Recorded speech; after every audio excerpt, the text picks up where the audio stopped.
You are now listening to the Building Her Dream podcast, where we have inspiring conversations with introverted women entrepreneurs who are building their dream lives and businesses on their own terms. Hosted by business operations strategist, author, and the founder of Building Her Dream, Charisse Burton. To learn more about this podcast and our magazine, visit www.buildingherdream.com. Hello, good morning, good afternoon, and good evening. I'm your host, Charisse Burton, and this is the Building Her Dream podcast. I'm so thrilled to introduce you to my next guest. She is a business strategy, messaging, and communications coach who helps her clients create the emotion around their communication and their content that hits their ideal client right in the gut. She is the founder of Live Your Chosen Life Coaching. All the way from Texas, we have Charisse Burton. Hi, Charisse. Welcome to the show. Hello. Thank you so much for having me on. I am so excited to be here.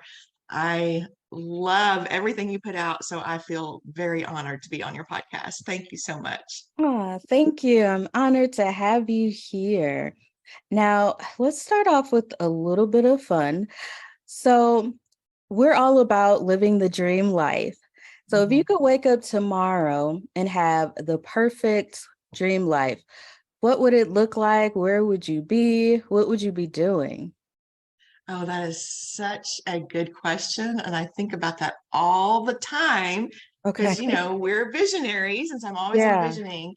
And I think the perfect dream life for me would include, first of all, a house that's a little bit bigger so that when all of my boys come home, they all have a room.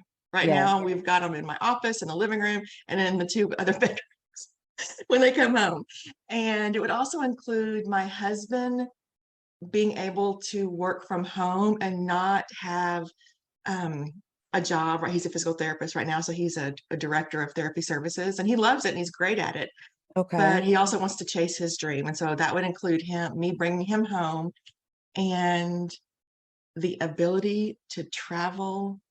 I always say this, we're going to travel. Our boys, I don't know if they like this or not, but we are going to see one of them one weekend out of the month.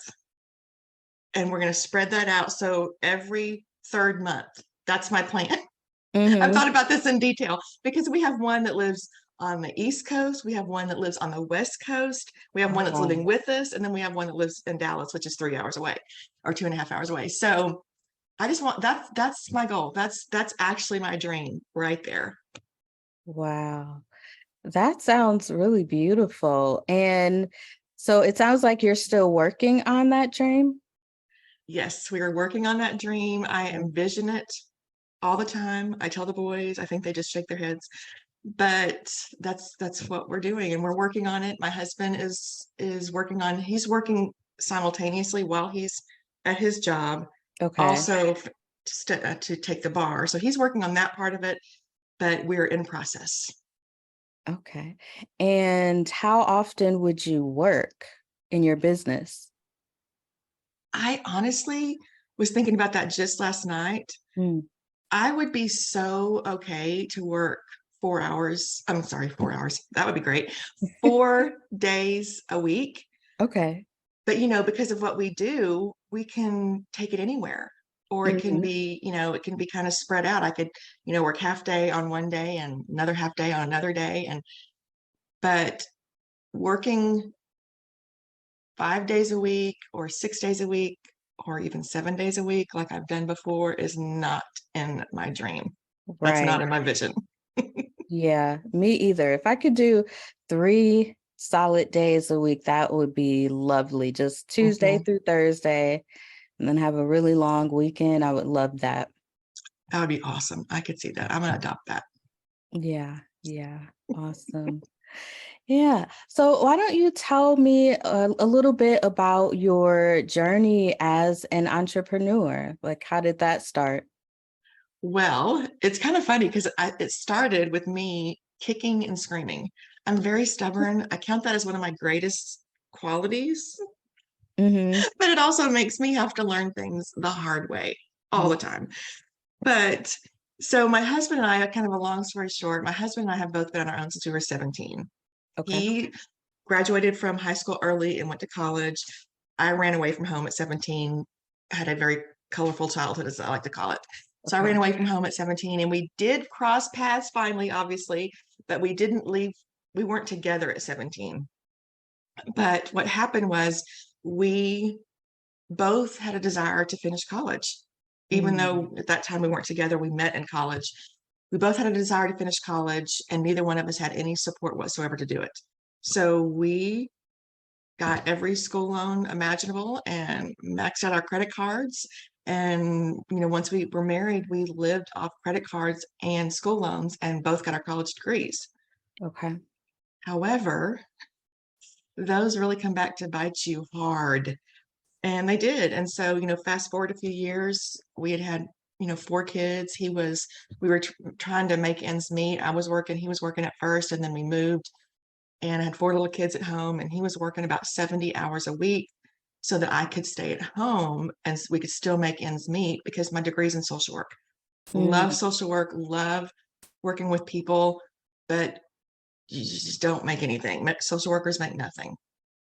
And so it would have not, we wouldn't even be able to pay for daycare if I Wow. was to go get a job. So we were staying at home. It was horrible. I mean, he was working, like I said, 70 hours a week. And as you can imagine, we still were not making ends meet. We were not making the bills. We were not, people say, they're living paycheck to paycheck. We were living plastic to plastic. Mm. We were maxing out any little bit of and opening other credit cards. I mean, it was just ridiculous what we were trying to achieve. And again, we had no help and we didn't really kind of have an idea of what we were even doing. And then got sued by credit card companies because we couldn't pay them. And then I was diagnosed with chronic depression. And it was not Yeah. a good season. And that is when God dropped this direct sales business in my lap. And I was like, there's no way I'm doing that. I'm not working with women. I didn't like women. I didn't like myself. I was like, this is going to be terrible. I'm going to be arrested. It's going to be ugly. But Mm. we needed the money. And it was something I could do from home and not have to pay for daycare. So I went ahead and started that direct sales company. And I was astonished, to say the least. It it blew up. I mean, it exploded. And the first year I was in the business, we paid off over $41,000 in credit card debt. The Wow. second year, we paid off both of our cars. The third year, we paid off my husband's school loan, and I earned my first career car with that company. And Mm. then I earned 7 more cars after that. We paid off more debt. Of course, then the kids started growing up and going to college. So we saw more debt starting to come in, Right. so, but I stayed with that company for 17 years. Mm. And it afforded us so much opportunity, allowed us to put 2 kids through college. It allowed my husband to quit work and stay home and go to school. He wanted to go back to school, so he went to law school. Mm-hmm. So it was amazing. But I was also working a lot.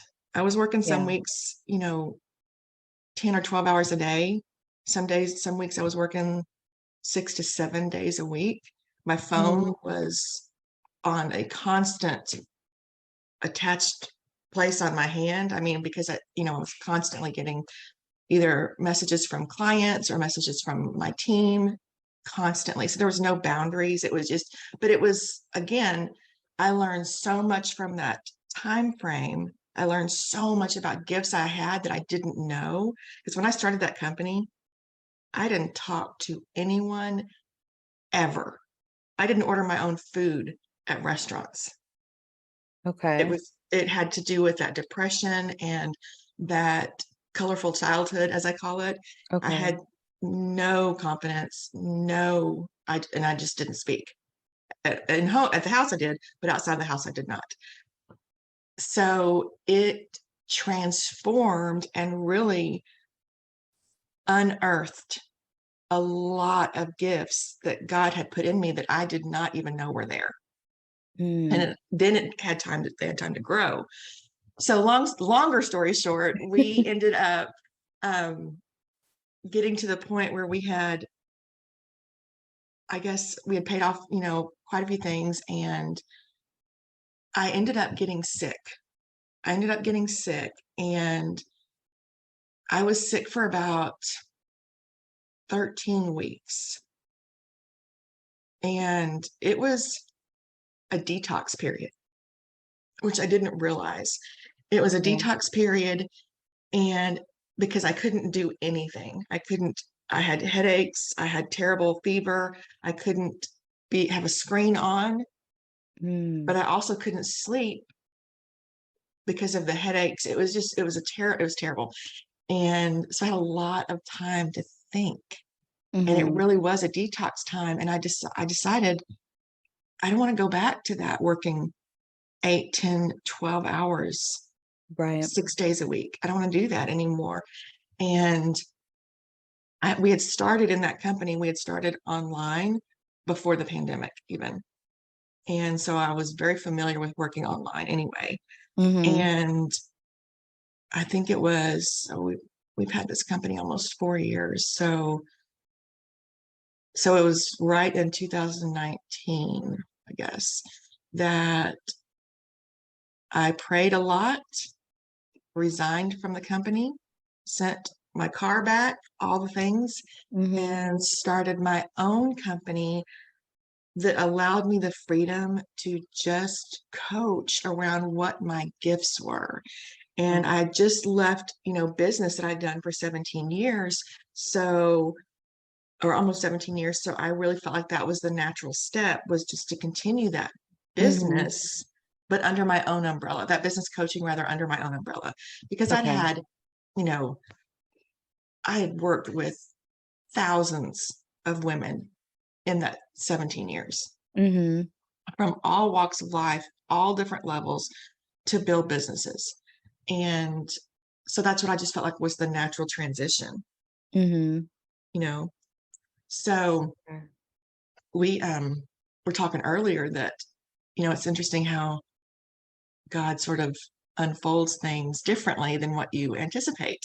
Right. And I have that gift where I help people communicate and really take what they're feeling in their guts and put that out in the world, so that their ideal clients connect with that and feel it in their guts, and they know that's what it is. But I feel like in the last year, it's even been deeper, to where I help my clients even identify what they want to say, what is really their thought and their process and their gifts and what they want to do. So there has been a transition that's starting to take place. Wow. Yeah, you definitely have an interesting journey, because you started in social work, and then you had this period where you weren't really speaking much, but then you did direct sales and became a huge success. And now you have your own business and you're focused on communication. So how did you discover that your gift was, helping entrepreneurs, figure out their messaging and their communication? I think what really came to light was, in that direct sales company, my confidence grew so much. Okay. But I think because my degrees in social work, I just had this natural curiosity to continue asking questions beyond just the business aspects of what I was working with, and my clients and my customers and my team back then. So I'd ask more questions, and I would find out that they would talk to me and share things with me that didn't match what they were saying. So that became so evident to me all the time. So then I would dig deeper, and we would talk about, okay, what is it that you really want? Because you're saying this, but then you're also telling me this. So where are you in this equation?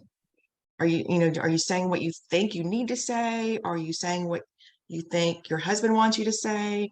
So it really became about helping people. And I felt like a lot of us do that. Well, everybody can do that. Mm-hmm. Everybody can, somebody would reach out to me and say, Charisse, I really want to say this. I don't know what to say to this person. And I would ask them, okay, well, what do you want to say to that person? What do you want them to hear and know Mm-hmm. and feel? And they would tell me. And then we would talk about how they could word it so that it was them and the person they were talking to received it the way it was intended. I Right. did that. I can't even tell you how many times. I couldn't even count how many coaching sessions I had over the phone, in person, through text that were exactly that. But I thought, well, everybody can do that. That's not a skill. I mean, everybody does that. And and then I started figuring out, oh, everybody can't do that. That's Mm-hmm. definitely a gift. And it just grew from there. But that's where it started. And me realizing, I mean, honestly, and just thinking to myself, how do they not know how to say that? That's very interesting to me. And then then I was just curious about why they couldn't figure out how to say that. And so then I would ask a lot of questions. And that's where that whole gift just sort of blossomed out of those experiences. And then they just grew and grew and grew. And I've realized that is one of my absolute greatest gifts. Yeah, it definitely is a gift. It's messaging and communication is something that I think I'm okay at, but it just takes me such a long time to like get my words and thoughts out. I think sometimes for me it might be just the fear out of saying the wrong thing or the fear of not being clear enough, or also sometimes I have the fear of just not looking competent. Like I think I Mhm. might say the wrong thing and someone may not think I'm very smart. um, but what are some challenges that you've seen like your clients face when it comes to creating their messaging? All those things, everything you Yeah. just said. And what I wanted to say while you were talking about that is I would say 99% of the population feels that way, Hmm.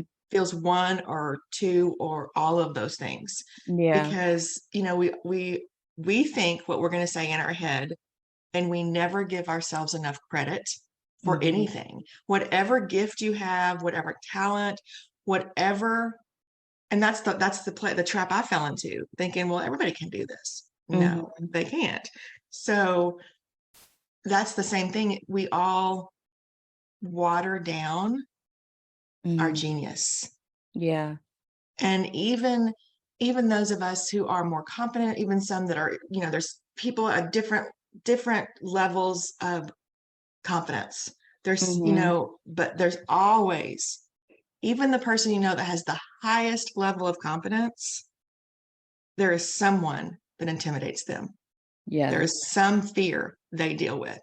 There is some thing that will catch them, and they may bounce back a lot faster than me because their Hmm. confidence is maybe higher, but everybody has different levels of confidence. And I used to think, well, they all have that level of confidence, and I have this low level of confidence, and everybody else is at that place.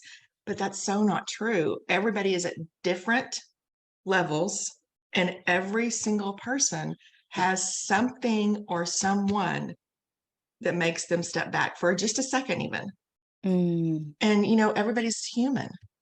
Everybody's human. So I deal with all of those all the time with Mhm. everybody. And again, that's what makes me ask, even deeper questions, because I love being able to help my clients see their gifts. And that's where, this journey is starting to take me, is into more, like we were just talking about earlier, more into life coaching with entrepreneurs, because Mhm. I can look at someone. I just made a post about this yesterday. I can look at someone and see what their potential is. I can see we can have a conversation, and sometimes right off the bat, sometimes it takes 2 or 3 or 4 conversations or getting to know them, and I can see what their gifts are. I can see them in their fullest potential before they even can. Yeah. And 9 times out of 10, it's way beyond what they can even imagine, which is how God works, of course. I mean, you know, he's got things in store for us that we can't even imagine yet. So being able to dig through all of that and ask them questions to where they get to start seeing, oh, I didn't realize that about myself, but they're coming up with it. I'm not telling them. Mm-hmm. So it's very interesting. It's fascinating because so many times I don't think I've ever had a client that I didn't see more for them than they did. Yeah. And I Wow. love that gift. I love being able to do that. Yeah, that's pretty amazing. And so you've been in business for a long time, and you talked about how, you built your confidence up. But do you ever have any moments where like imposter syndrome creeps in? Oh yeah, we're like, absolutely. It's true, absolutely. Imposter syndrome is such, I had the same conversation with someone on the last podcast I was on, because it is so challenging sometimes to stand in your knowing of Yeah. who you are, the gifts you've been given, and know the gifts that you can give to other people. Mm-hmm. And, I was diagnosed with chronic depression, 20 some years ago, and I still deal with it. I still take medication, and I am so okay with medication. I'm happy. I thank God for medication. So does my Yeah. husband, and so sometimes when that creeps back up, those voices start in that, about all the things that you hear with imposter syndrome. Yeah. And who do you think you are? And having the tools in place, knowing how to answer that question of who do you think you are, Mm. by either having, I teach my clients to look for the evidence of your success, look for the evidence of the blessings you have given people. That could be testimonials, it could just be looking at how they're working in their business. Look for the evidence of what you've achieved, Mm-hmm. as when and write it down. I know we don't write it down often, but I encourage you to write it down, because just like, some people will keep notes, thank you notes, and notes like that, and they read them when they're having a tough Yep. day. That's important. But when you write down the evidences of what you've accomplished on a day that you are seeing those accomplishments and realizing your gifts, Mm-hmm. when that imposter syndrome comes back, that will be the proof that you stand on to fight that imposter syndrome. Mm-hmm. So I really think it's important to have those in your hand in writing, so that you can read that. Now, if you're like me, the imposter syndrome is going to argue with that. It's just going to happen. But the proof will still be there. You can't Right. argue the evidence. I mean, he'll try. The imposter syndrome, the inner critic will try to argue the evidence. But when it's proof, when it's there, Mm-hmm. it's much harder for that imposter syndrome to take root. Or it's much harder for it to stick with you as long as it has in the past. Right. Yeah, that's really good advice. Whenever I get like positive notes or comments or feedback from clients or people who weren't clients, but I've just helped them. I always take like a screenshot of those comments just to remind myself um, that I'm pretty awesome, You are pretty basically. awesome. You are. And it's so funny because we won't think we need it and we'll Hmm. keep them like you did. It's great, but we won't think about writing them down or putting them in a special place. Hmm. And then, on those days that imposter syndrome hits, we won't even consider looking at them. Yeah. Yeah. And it's so important to allow yourself ammunition. You've got to have Hmm. ammunition to fight the imposter syndrome. And sometimes just, talking to yourself, which we can reframe our thinking. I talk about that all the time. But Hmm. sometimes you need the proof, you need the paper, you need the visual of that. I love that you screenshot them because you could put them in a file on your phone. I Yeah. love that. And then you could just scroll through all of them at Hmm. one time. I think that's brilliant. But we just don't think that it's necessary when we're not having a bad day. Right. So we need to do it on the good days so that when the bad day Hmm. comes up, we have that proof right there and it's in writing, it's black and white, you can't argue it. Exactly. Exactly. Yeah, that's great advice for sure. As you look towards the next few years with your business, like what are your aspirations? Well, again, like we were talking about earlier, I really believe that my journey is taking a turn and I'm still keeping my company, of course. That's one of the reasons Sure. I think it's so interesting because my company is named Live Your Chosen Life Coaching. Hmm. And even when I named it that, the reason is the whole point behind the name is that you do not have to be a statistic. Mm. I'm a teenage runaway and I chose not to be a statistic. Okay. And so you can live the life you choose. And Hmm. that doesn't mean it's going to be super simple and that everything's going to fall in your lap. I mean, it took a lot of work and it still takes me work to get through some of the brain drama that, because abuse and things that happen in your childhood, they don't just, magically go away when Right. everything looks good and the world, your world is happy. So it takes work, but you can live the life you choose. And so in the past year, I've been really praying and feeling led to transition into a Christian life coach for business women, because that's been my journey. Being a business coach is great. And I know so much. I have so much information, so much um, experience and running a business with babies, running a business with toddlers, running a business with junior high kids, running a business with teenagers. I know all those things, running a business as an empty nester, all of that. But it's the life coaching part of it that I feel like God is really kind of leaning and pushing me towards. And I'm so interested and happy to do that. And it falls right under the name of Live Your Chosen Life, Wow. right under that name.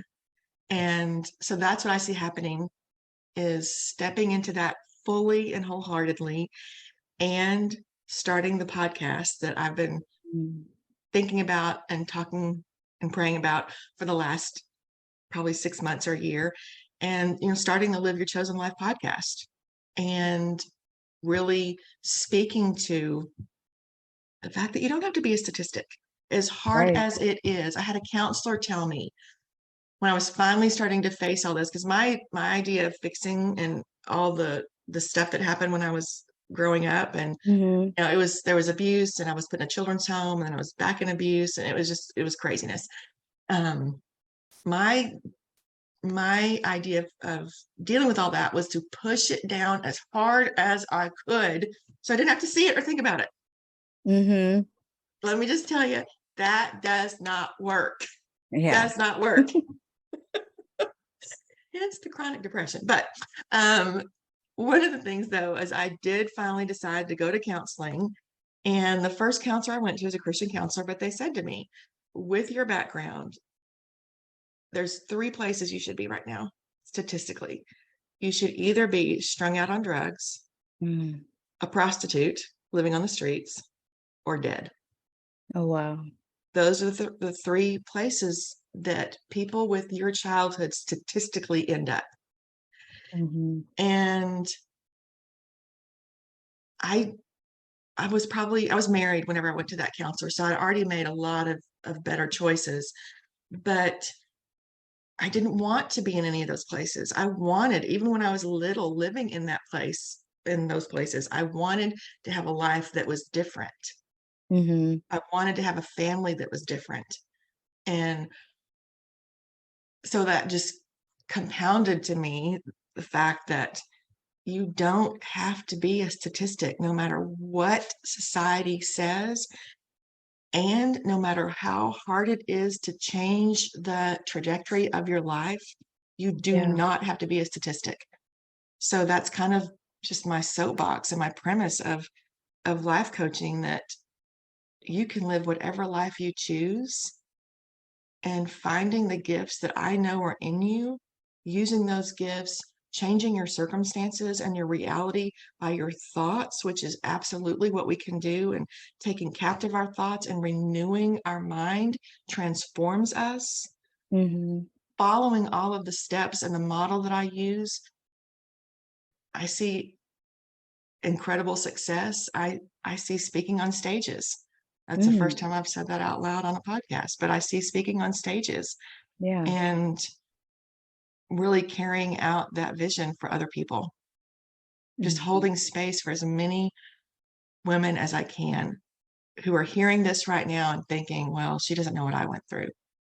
I don't yet, but you still don't have to live as a statistic. Yeah. I definitely could see you speaking on a stage. You have such an inspiring story, and I wish that I could sit here and talk to you for much longer. Thank you. Oh, I love this. But yeah, I really appreciate you, sharing your story and your valuable insights. Before we wrap up, I did want to, give you the chance to let our listeners know how they can connect with you or learn more about your services. Oh, absolutely. I would love that. You can go to CharisseBurton.com, and let me just spell it because I know it's crazy. It's CHARISSE, and Burton, my Burton is BURTON. So it's CHARISSEBURTON, CharisseBurton.com, or you can send an email to CB, C as in Charisse, B as in Burton, .chosencoaching@gmail.com. And I do 60-minute free consultations right now, just to see where you're at, where you want to go, and what obstacles are in your way, or what obstacles you think are in your way. So I'm doing free consultations right now, and I'd love to chat with anyone who feels like they could learn anything or could get some support. Yes, wonderful. So we'll definitely check out your website, and I look forward to seeing how your business transforms into this new lane. Thank you so much for joining me, Charisse. Thank you so much for having me. This was a blast. I love it so much. Oh, you're welcome. Thank you. Yes. And thank you to our audience for listening. This has been another episode of the Building Her Dream podcast. If you've enjoyed it, why don't you go ahead and subscribe, leave us a review, and stay up to date with what we're doing by visiting www.buildingherdream.com.